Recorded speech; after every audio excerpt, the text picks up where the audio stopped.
현재 우리나라의 국가 부채율 130% 정도 됩니다.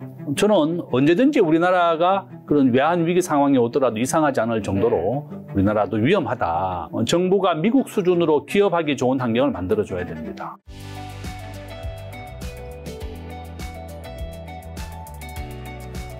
그것도 이제 보고서 보면 2029년 한국 국가 부채율이 IMF 기준이 60%에 달한다는 전망이 있던데 정말 괜찮을까요?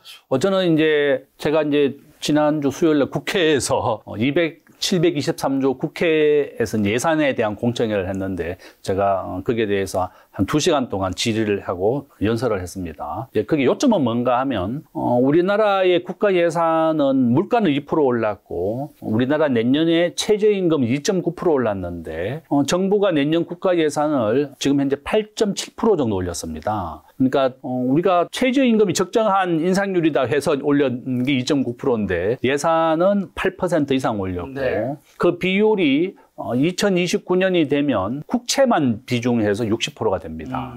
IMF는 국채에 대한 국가 부채율이 60%가 넘어서게 되면 위기 국가다 이렇게 되어 있습니다. 네. 그런데 우리나라는 국가 부채에 순수한 국채만 포함되어 있습니다. 실질적으로 정부가 지급하고 있는 공무원연금, 군인연금, LH공사 부채율 1000%가 넘습니다. 이런 공사에 대한 부채율을 포함하면 현재 우리나라의 국가 부채율 130% 정도 됩니다.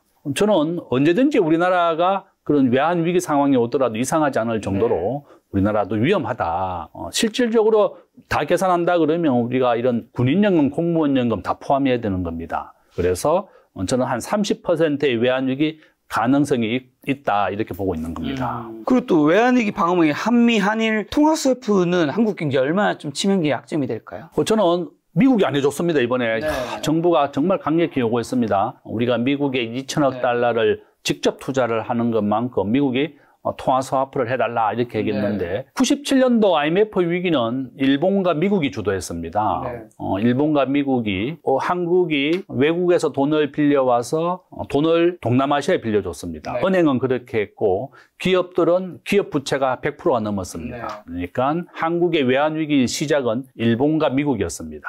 일본이 단기 채권을 팔면서 한국의 채권이 급락을 하게 됐고 국가 신용도 등급이 떨어지는 겁니다. 지금 현재도 일본과 미국의 국가 신용을 평가하는 것은 3개의 기관이 있습니다. 무디스, S&P, 피치사라고 하는 3개의 기관이 있는데 매년 한국에 와서 한국의 신용 등급을 평가합니다. 만약에 이런 나라들이 이런 무디스 같은 평가 기관에 와서 한국의 신용 등급만 한 2단계 떨어뜨리면 외환위기 바로 오는 겁니다. 한국이 부실하다 이렇게 되면 되는 거죠. 그 국가 부채가 너무 많아서 공기업 부채를 포함하게 되면 현재도 제가 130%라 그랬습니다. 그러니까 일본과 미국이 통화 스와프를 해주지 않는 겁니다. 97년도와 마찬가지로 한국이 미국과 일본에 도움이 되지 않고 위협적인 존재가 된다 이러면 언제든지 나는 우리나라를 파산시키려 할 것이다. 일본이 우리나라를 시작했고 미국도 똑같이 했습니다. 미국도 많은 이익을 남겨갔죠. 우리가 알고 있는 이 하나은행, 외환은행이 망해서 생긴 걸 합병한 겁니다. 우리가 알고 있는 우리은행은 5개 은행이 파산해서 생긴 은행이 우리은행입니다. 이와 같이 반복되어서 외환위기는 일어난다. 이런 미국과 일본이 통화 스와프를 해주지 않은 이유가 너무 의구스럽다, 의심이 된다.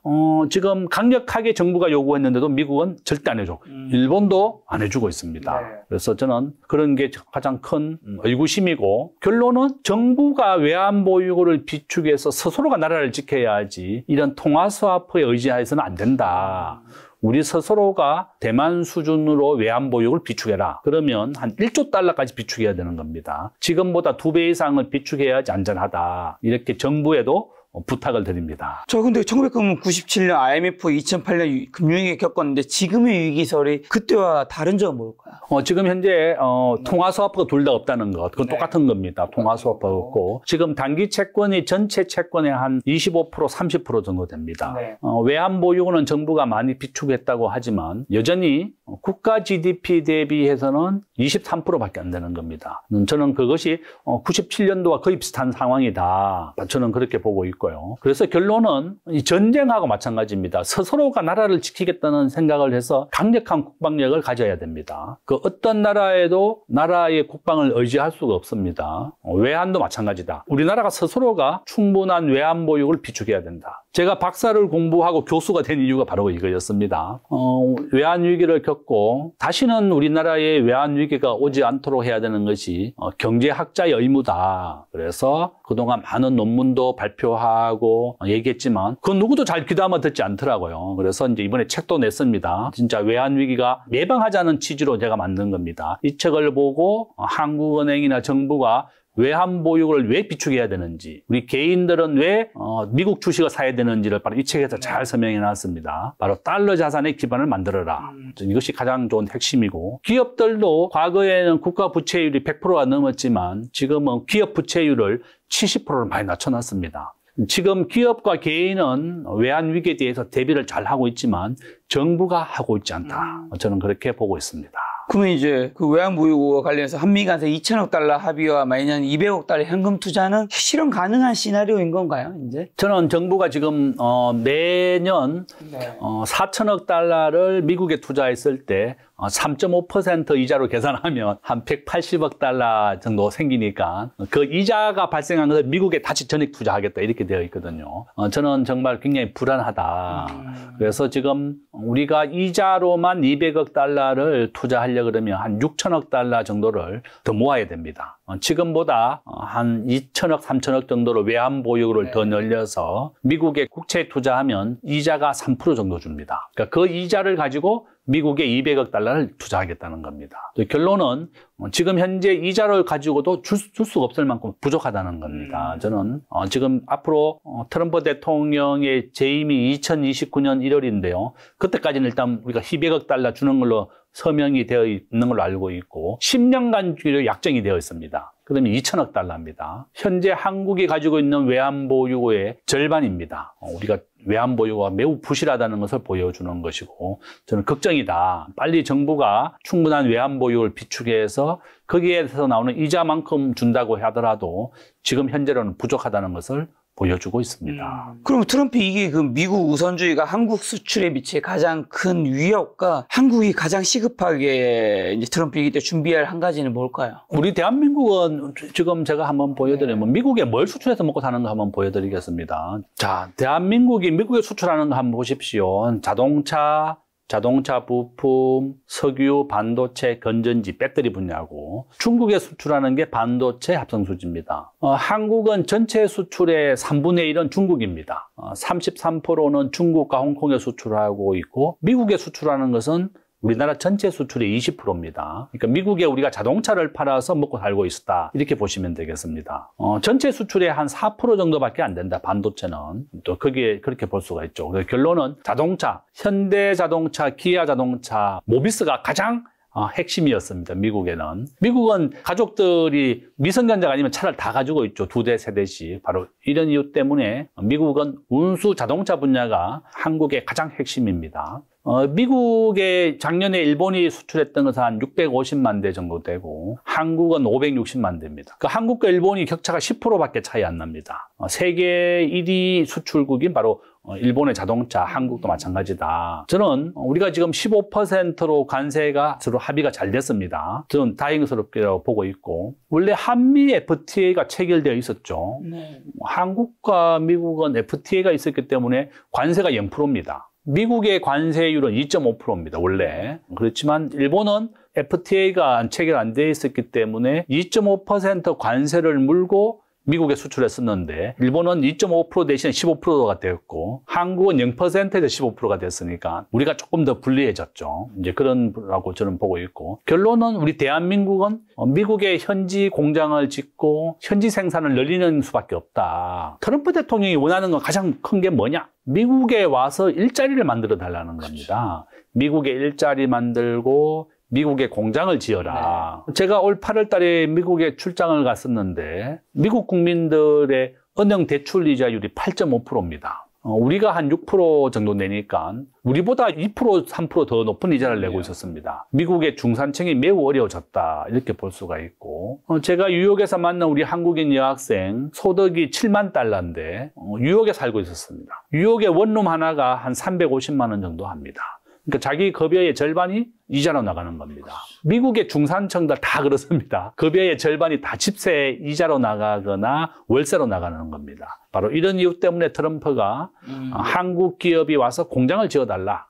삼성전자가 지금 내년에 공장이 완공이 됩니다. 반도체 60조를 투자했고 텍사스에 공장을 짓고 있습니다. 현대자동차 30조를 추가 투자하기로 했습니다. 이와 같이 한국에 지어야 될 공장들이 지금 미국으로 다 옮기고 있습니다. 네. 베트남으로 옮기고 있습니다. 네. 그러면 장점과 단점이 있는데요. 네. 장점은 미국에 공장을 지으니까 시장 점유율도 올라가고 인지도가 올라가는 것. 미국에서 지금 자동차 판매 순위 3위가 현대 기아차로 올라왔습니다. 그게 장점이고 단점은 우리나라 대학생 취업률 지금 45%입니다. 우리나라 대학생들이 취업을 해야 되는 그런 기업들이 다 미국이나 베트남으로 옮기니까 우리 학생들, 우리 자녀들의 일자리가 없어지는 거다. 결론은 정부가 미국 수준으로 기업하기 좋은 환경을 만들어줘야 됩니다. 지금 미국은 트럼프가 법인세를 21에서 15%까지 낮추겠다. 그렇게 얘기했고 생산성 세계 1등이 미국입니다. 미국은 노동 생산성 세계 1등이고 한국은 노동 생산성 세계 꼴찌입니다. 지금 제가 한번 보여드리면 우리 대한민국의 노동 생산성이 세계 꼴찌다. 지금 여기 한번 보시면 되겠습니다. 한번 보세요. 전 세계 노동 생산성에 있어서 우리 대한민국은 38개국 중에 34입니다. 우리 직장인들 근무 시간 중에 담배 피러 가고 네. 커피 마시고 은행도 가고 병원도 갑니다. 미국은 근무 시간 중에 사적인 전화만 해도 해고시켜버립니다. 노동 생산성이 1위다. 미국은 공무원들 11만 명 해고했습니다. 원래 이렇게 미국은 근로자가 열심히 일하지 않으면 바로 해고시켜버립니다. 한국은 꼴찌인 이유가 바로 노동 생산성이다. 이렇게 볼 수 있습니다. 미국 기업이 높은 생산성 비결 방금 말씀하신 개인 전화 금지랑 도시락 등도 언급하시던데. 예, 도시락을 싸와가지고 밥을 먹으면서 일합니다. 보통 이제 정권회사 미국에 한번 보시면 뭐 도시락을 싸온다든지 밥 먹으면서 일을 하고 집중해서 일을 합니다. 네. 30분 정도 밥 먹는 시간도 안 줍니다. 이게 한국에도 적용 가능한 방식일까요? 우리나라는 뭐 좀 불가능하겠지만 뭐 밥 먹는 것까지는 뭐 우리가 1시간 정도 시간은 네. 주지만 우리가 사적인 전화를 한다든지 네. 최근에 이제 대기업들, 중소기업들 우리가 업무를 몰입해서 시켜야 됩니다. 오전 9시부터 12시까지는 외출 금지, 사적인 전화 금지, 그다음에 무조건 외부 전화도 받지 말고 네. 몰입해서 일을 시켜라. 그것이 노동 생산성을 개선하고 집중해서 일할 수 있는 방법이다. 네. 최근에 우리나라 기업들도 그렇게 변화하고 있습니다. 그래서 지금 내가 기업을 하고 계시다 이러면 우리 직원들의 노동 생산성을 올리기 위해서는 몰입해서 일을 시켜야 됩니다. 오전에는 무조건 외출 금지, 무조건 몰입해서 네 일 해라. 이렇게 가르쳐야만 우리가 노동 생산성이 올라갈 수가 있다. 저는 그렇게 보고 있고 내년부터 우리가 노란봉투법, 4.5일제, 뭐 정년 연장 계속 기업에게는 안 좋은 게 벌어지거든요. 그래서 저는 우리 대한민국이 미국 수준처럼 노동 생산성을 올리려면 집중해서 일을 시켜야 되겠다. 이렇게 또 말씀을 드립니다. 어떻게 보면 교수님 말씀하신 거는 기업에서 이제 일을 하는 순간에는 어쨌든 우리가 계약된 시간에 그 일을 하기 위해서 연봉을 받는 건데 너무 사적인 시간, 뭐 개인 업무라든가 개인 전화라든가 은행 이런 걸 보는데 이런 것들은 이제 잘못되는 거라는 건데 근데 반대로 어떻게 보면 기업도 9 to 6라는 거를 좀 지켜줘야 되는 것도 있겠네요. 그렇죠. 이제 원래 이제 딱 근무 시간 중에 우리는 저도 정권 회사나 일반 기업 15년 다녔습니다. 보면 뭐 저녁 먹고 와가지고 또 같이 밥 먹고 막 얘기를 더 하고 이제 9시 이제 저녁 먹고 하기도 하고 그랬거든요. 이제 일을 몰입하지 않았죠. 맞아요. 근무 시간이 뭐 6시까지면 뭐 9시까지 야근하면서 일하면서 중간중간에 할 것도 하고 그냥 어차피 좀 야근하면 되지. 약간 이런 문화가 좀 있긴 했죠. 지금 우리가 막 가정을 더 중시하고 워라밸 얘기하고 뭐 아이슬란드 같은 경우가 미국하고 비슷하게 노동 생산성이 높고 주 4일제 하는 나라거든요. 80%가 주 4일제 하는데 거기가 어떻게 얘기하는가 보면 회의가 없고 무조건 회의는 이메일로 주고받고 몰입해서 일을 합니다. 월급은 똑같아야 되는 게 주 4일제 요건이거든요. 월급은 똑같이 받고 하루에 일을 안 하려고 그러면 우리가 몰입해서 일을 해서 생산성을 올리는 것이 최고다. 저는 그렇게 보고 있습니다. 그 생산의 측면에서 또 과거 생산 3요소가 토지, 노동, 자본에 모바일 추가하셨던데 모바일 그만큼 중요해진 이유는 뭘까요? 그렇죠. 이제 우리가 스마트폰이 전 세계에서 우리가 스마트폰 보급률 1등인데요.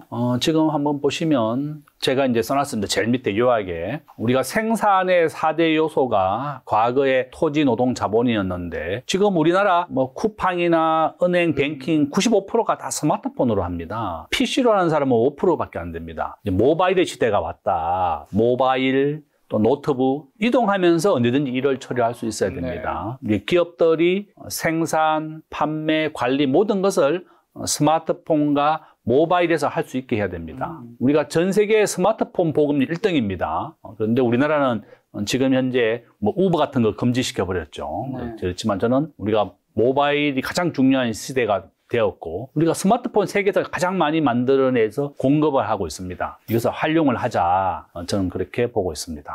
그리고 또 4차 산업혁명 시대 기업의 3대 생존 전략으로 구독경제, 정부 조달, 온라인을 꼽은 이유가 뭐가 될까요? 어떻게 될까요?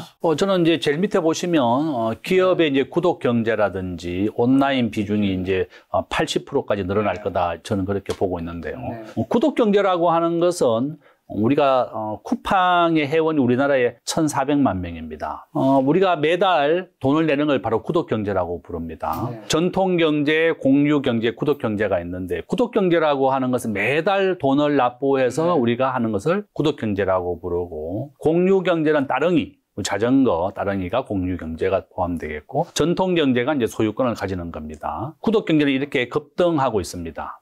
한번 보시면 쿠팡, 우리가 매달 결제하는 핸드폰 요금, 정수기 전부 다 구독경제가 되겠습니다. 지금 우리 중소기업들 모든 제품이 구독해서 하고 있습니다. 내가 중소기업이나 기업을 하고 있다 그러면 매달 이렇게 구독을 해야 되겠다.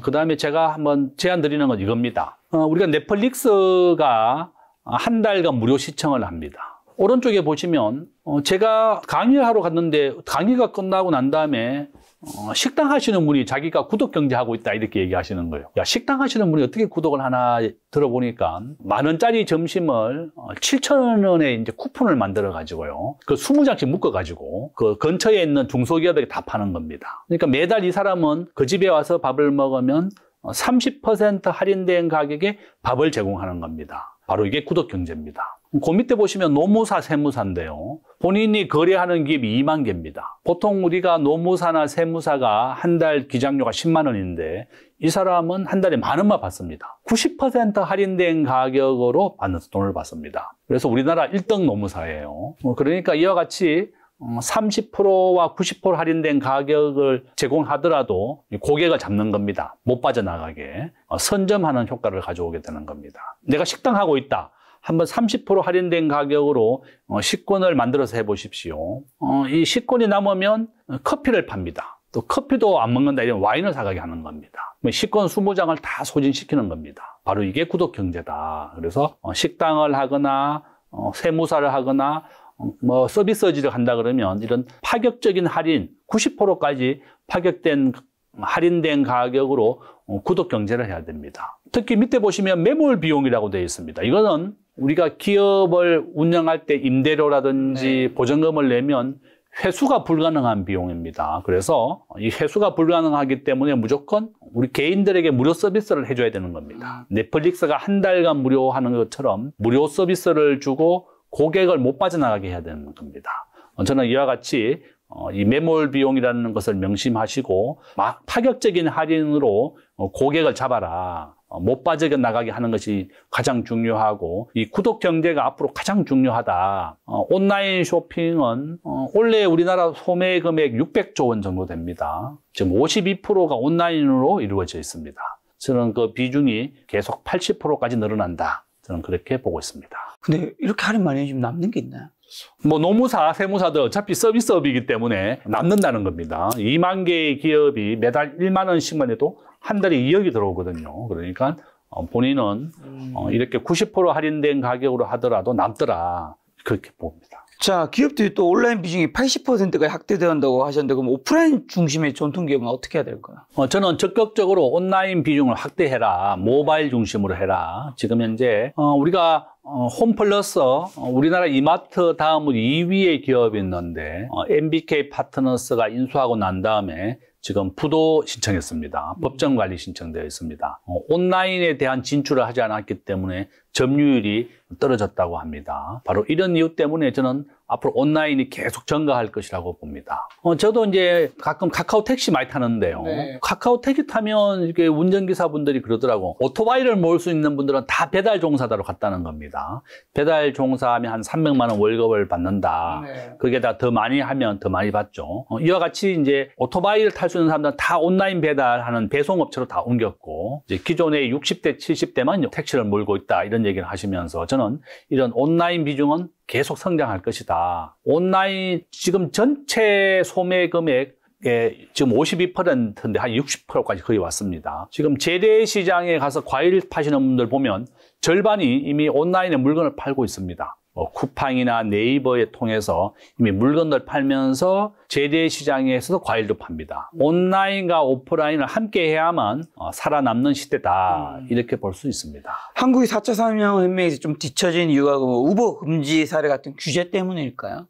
그렇습니다. 저는 가장 중요하다고 봅니다. 저는 우리나라가 지금 현재 우버가 금지되어 있습니다. 우리 대학생들이 교수님 가끔 가다 보면 이제 우버 택시라고 하는 게 있는데 이건 뭡니까? 이렇게 물어봅니다. 원래 우버의 진정한 의미는 자기 집에 있는 자가용을 가지고 택시 영업을 하는 겁니다. 근데 우리나라는 택시 기사들이 반대하면서 우버가 금지됐습니다. 저는 우리 대한민국도 진짜 빨리 혁신해야 된다. 제가 이거 한번 보여드리면 이거죠. 지금 현재 이게 4차 산업혁명에 대한 러다이트 운동이라는 겁니다. 1810년도에 기계가 우리의 일자리를 뺏어간다고 해서 기계를 부수자는 운동입니다. 우리가 지금 똑같은 것 같아요. 우버가 택시기사의 일자리를 뺏어간다고 해서 우버를 금지시켰습니다. 저는 우리 대한민국 정부와 국회가 우버만 허용해도 한 30만 개, 50만 개 일자리가 생길 거라고 봅니다. 우리 대학생들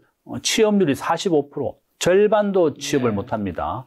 부모님이 가지고 있는 차를 가지고 택시 영업을 하는 게 바로 우버입니다. 저는 이렇게 우버만 허용해줘도 한국의 대학생들의 많은 일자리가 생길 것이다. 호주가 우리나라하고 똑같은 상황입니다. 막 택시 기사들이 반대를 하니까 우버를 허용해주면서 우버가 벌어들인 돈의 10%가 택시 산업에 기부가 되면서 구산업, 택시와 우버가 상승을 하고 있습니다. 나는 우리 대한민국도 이와 같이 이런 신산업에 대해서 빨리 허용을 해줘라. 정부가 우버를 금지시키면서 택시 요금 지금 2배 올렸습니다. 요금 밤에 할증 올라가고 그렇게 됩니다. 이와 같이 저는 언젠가는 우리나라도 우버가 허용될 거라고 봅니다. 인류는 계속 발전합니다. 전 세계에서 스마트폰을 가장 잘 만들고 보급률 1등인 우리 대한민국이 이런 4차 산업혁명에 대해서 다 금지하고 못하게 만들고 있습니다. 진짜 이런 러다이트 운동하고 똑같은 상황이 발생되고 있는데 이래서는 안 된다. 우리가 신산업과 구산업을 함께 발전을 시켜야지 우버 같은 경우를 빨리 허용해 줘야 된다. 저는 그렇게 보고 있습니다.